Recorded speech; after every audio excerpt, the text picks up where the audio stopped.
Saat ini saham apa yang bagus buat dibeli? Oke, sebelum saya berkomentar, like videonya dan follow akun ini ya Kak. Untuk sementara saya nggak bisa ngasih detailnya Kak ya, karena untuk analisis seperti ini butuh analisis yang cukup mendalam ya Kak ya.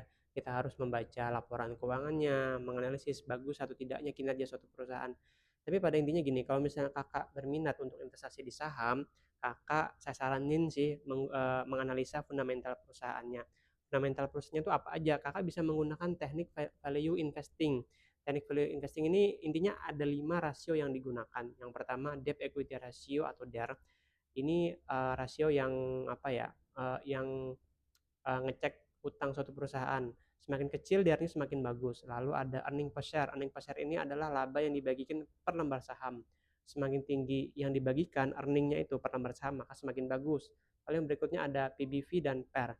PBV dan PER ini menunjukkan murah atau mahalnya suatu perusahaan. Kan gini Kak, kita nyari perusahaan itu kan kalau bisa perusahaannya bagus tapi harganya murah. Ngeceknya dari mana? Dari PBV dan PER. PBV-nya semakin kecil itu bakal semakin bagus, berarti semakin murah.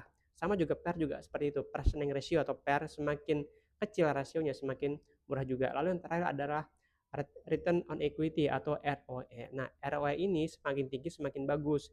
Return on equity ini menunjukkan pengembalian laba ke pemegang saham. Karena kita nanti kan sebagai pemegang saham, maka kita kan mengajunya juga pada return on equity. Jadi itu kinerja suatu perusahaan dinilai pada ROE-nya selain kita ngelihat laba bersih suatu perusahaan.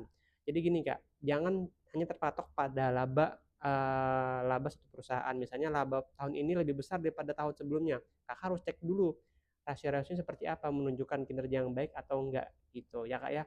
Semoga sedikit bisa membantu untuk menjawab pertanyaan kakaknya.